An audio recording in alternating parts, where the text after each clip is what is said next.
मुख्यमंत्री जयराम ठाकुर ने सोलन के एक दिवसीय प्रवास के दौरान रबोन स्थित राधा स्वामी सत्संग घर में सत्संग सुना और कहा कि राधा स्वामी संस्था के लोग अनुशासन वाले और सेवा भाव रखते हैं। उन्होंने कहा कि राधा स्वामी संस्था व्यक्तित्व निर्माण में बेहतरीन कार्य कर रही है और समाज को नशे जैसी सामाजिक कुरीति से दूर रखने में भी अहम भूमिका निभा रही है। बढ़िया लगा। मैं धर्मशाला में और जहाँ इनका सत्संग हुआ था राधा स्वामी जी का, तो वहाँ पर भी जाना हुआ था, आज यहाँ पर भी आना हुआ है। मुझे सबसे अच्छी बात ये लगती है कि बहुत डिसिप्लिन ऑर्गेनाइजेशन, जहाँ सब लोगों ने अपने आप में जो है अनुशासन को ढाला है जीवन में। तो क्या कारण मानते हैं आप? तो ऐसे में समाज के बीच में बहुत अच्छा काम कर रहे हैं और समाज के बीच में विशेष तौर से नशे से समाज को दूर करने में इनकी बहुत महत्वपूर्ण भूमिका है।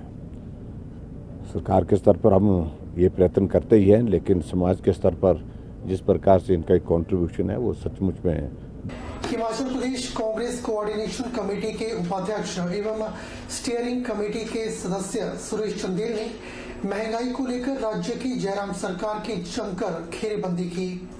सुरेश चंदेल का क्या आरोप है कि खाद्य वस्तुओं, पेट्रोल पदार्थों और रसोई गैस सिलेंडर के बढ़ते दामों ने आम जनता की कमर तोड़कर रख दी है। सुरेश चंदेल ने रविवार को परिधि गृह में आयोजित प्रेस कॉन्फ्रेंस में दिनों दिन बढ़ती जा रही महंगाई और बेरोजगारी के मामलों पर चिंता व्यक्त करते हुए सरकार से सवाल उठाया कि आखिरकार इस दिशा में सरकार क्या कदम उठा रही है। महंगाई की बात करें तो मनमाने ढंग से रेट बढ़ाए जा रहे हैं। आम जनता के लिए जीवन यापन करना मुश्किल हो गया है। बजट सत्र के बाद आमजन पर 25% से ज्यादा महंगाई का बोझ पड़ा है। जब भी चुनाव नजदीक होते हैं तो सरकार कदम उठाती है और बाद में फिर वही स्थिति बन जाती है। उपचुनाव में मिली हार के बाद सरकार ने कुछ वस्तुओं के दामों में कमी की थी। आज हालात यह हो गए हैं कि आम जन के लिए गुजर बसर करना कठिन हो रहा है। उन्होंने कहा कि सीमेंट के दाम कहीं अधिक हो गए हैं, जबकि सीमेंट यहाँ पैदा होता है और लोग प्रदूषण भी झेल रहे हैं। बावजूद इसके सीमेंट के रेट यहाँ बहुत ज्यादा और बाहर कम है। आखिरकार ऐसा क्यों? इस तरीके से महंगाई बढ़ी है, उससे आम जन बहुत दुखी है, परेशान है और सरकार पूरी तरह से लाचार दिख रही है। सीमेंट, सरिया और इनकी कीमतों में जो बढ़ोतरी हुई है उससे आम आदमी का, और गैस की कीमतों में जो वृद्धि हुई है उससे आम आदमी का जीना दुर्भर हुआ है। सीमेंट के कीमतें बढ़ने से सरकार अपनी लाचारी दिखाती है। मैंने ये निवेदन करूंगा कि सरकार लाचारी ना दिखाए, अपितु लेजिस्लेशन बनाए, कानून बनाए विधानसभा में, ताकि सीमेंट के रेट्स को मनमाना ना बढ़ने दिया जाए और इस प्रदेश की जनता जो यहाँ पॉल्यूशन सहती है, जो और तरह की तमाम फैक्ट्री की कठिनाइयों को सहती है, उनको सस्ता सीमेंट उपलब्ध कराया जा सके।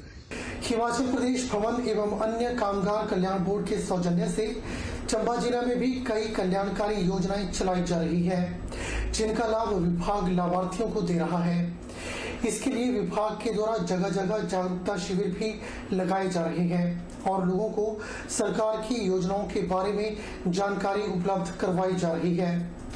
बता दें कि हिमाचल प्रदेश भवन एवं अन्य कामगार कल्याण बोर्ड के सौजन्य से जन्म से लेकर मृत्यु तक ऐसी कई योजनाएं हैं जिनका लाभ पंजीकृत कामगार ले सकते हैं। भवन एवं अन्य कामगार कल्याण बोर्ड के कार्यालय में कामगार को पंजीकृत होना बेहद जरूरी है। उसके लिए पंचायत में 90 दिनों तक काम किया हो यह जरूरी नहीं होता।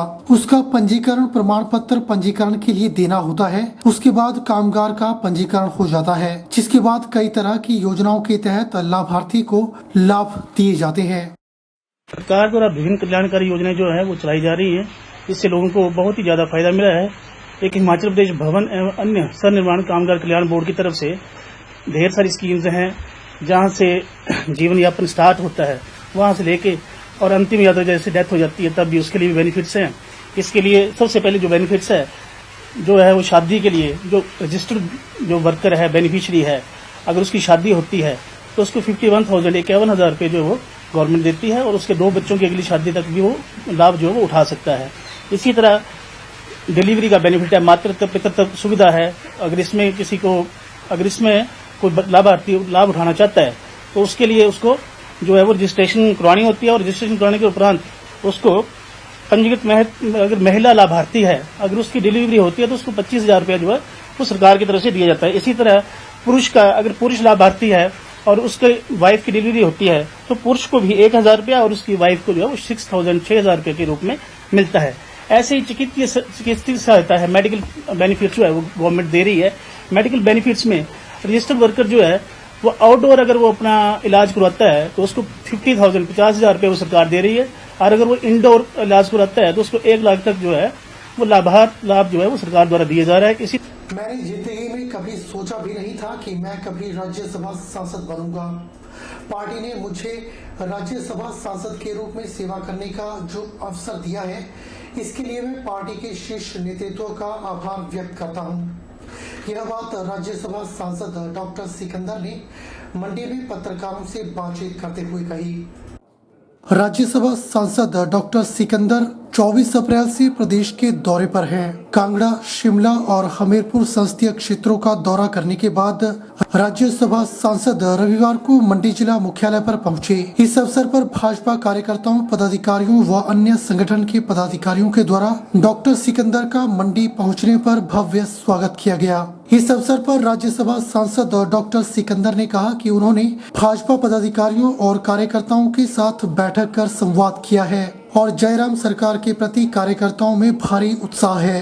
प्रदेश की जयराम सरकार ने कोरोना काल की विपरीत परिस्थितियों में प्रदेश के हर वर्ग के लिए काम किया है और प्रदेश की जनता में जिस तरह का उत्साह है उसे देखकर वे दावे से कह सकते हैं कि हिमाचल प्रदेश में भाजपा की सरकार रिपीट होगी। भारतीय जनता पार्टी में मुझे एक छोटे से व्यक्ति को, जिसने कभी ज़िंदगी में सोचा नहीं था मेंबर पार्लियामेंट बनूंगा, मेंबर पार्लियामेंट राज्यसभा का बनाया है।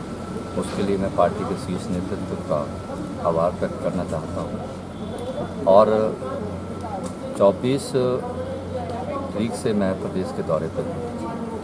पहले कांगड़ा संसदीय क्षेत्र में और फिर शिमला और हमीरपुर, अब मैं मंडी पिछले कल से आया।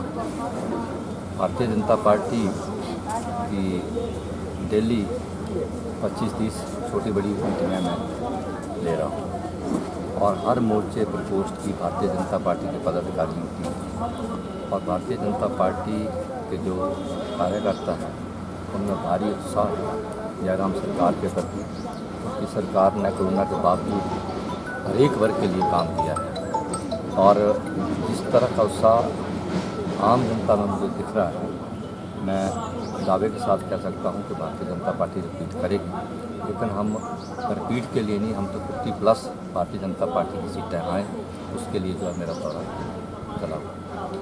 सर, तीसरा विकल्प हिमाचल में आ गया, उसको किस नज़रिए से देख रहे हैं आप? तीसरा विकल्प जो है वो मीडिया में है, जनता में नहीं है।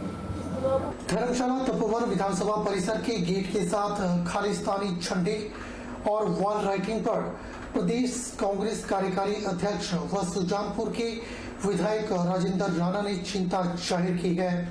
उन्होंने कहा कि हिमाचल के शांतिपूर्ण माहौल में इस तरह की घटनाएं होना चिंतनीय है और सरकार को इस पर गंभीरता से काम करने की आवश्यकता है।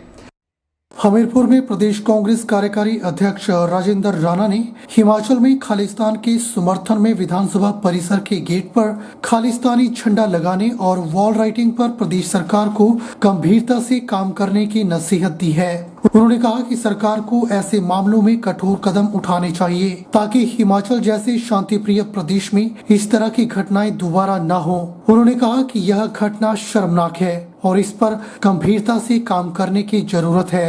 राजेंद्र राणा ने कहा कि पंजाब में नई सरकार आने के बाद इस तरह की घटनाएं हिमाचल में बढ़ी है, जो कि चिंतनीय है। ये हिमाचल प्रदेश में पिछले कल रात को जो विधानसभा परिसर के अंदर और बाहर जो है परिसर के बाहर जो ये खालिस्तान के स्लोगन लिखे गए, खालिस्तान का झंडा वहां लहराया गया, ये बहुत ही दुखद है और चिंता का विषय है। हिमाचल प्रदेश जैसे राज्य जो देवी देवताओं की भूमि है, शांति प्रिय प्रदेश हैं, अगर यहाँ पर ऐसी घटनाएं घट रही हैं तो ये चिंता का विषय है। और मुझे लगता है कि सरकार भी सोई हुई है और सरकार का जो खुफिया तंत्र है वो भी सोया हुआ है। और आप देखिए कि पंजाब में जब सरकार बनी, नई सरकार बनी है, और नई सरकार बनने के बाद जिस तरीके से पंजाब में भी ये घटनाएं दोबारा से घटनाएं शुरू हुई हैं। पटियाला में बहुत बड़ी घटना घटी, लोगों ने वहां पर खालिस्तान के झंडे लहरा दिए, वहां पर झगड़े हुए, और इस तरीके से जो नई सरकार बनने के पंजाब में जो नई सरकार आपकी बनी है, इससे मुझे लगता है कि पंजाब में भी तनाव पैदा हुआ है। और पंजाब में आतंकवाद को लेकर जो है अमन चैन स्थापित करने के लिए पंजाब में कई लोगों ने साथें दी, और वहां पर कांग्रेस पार्टी ने और उस समय की प्रधानमंत्री श्रीमती इंदिरा गांधी ने जो पंजाब में अमन चैन स्थापित करने के लिए जो वहां पर उसमें कुर्बानियां दी, आज फिर से वो ताकतें जो है फिर से उठ रही हैं, और ये पंजाब में भी चिंता का विषय है। और हिमाचल प्रदेश जैसे पहाड़ी राज्य जो देवी देवताओं की भूमि है, यहाँ पर ऐसी घटनाएं घटने लगी हैं, ये चिंता का विषय है। बुलेटिन में फिलहाल वक्त हो चला है एक छोटे से ब्रेक का। ब्रेक के बाद तुरंत हाजिर होते हैं।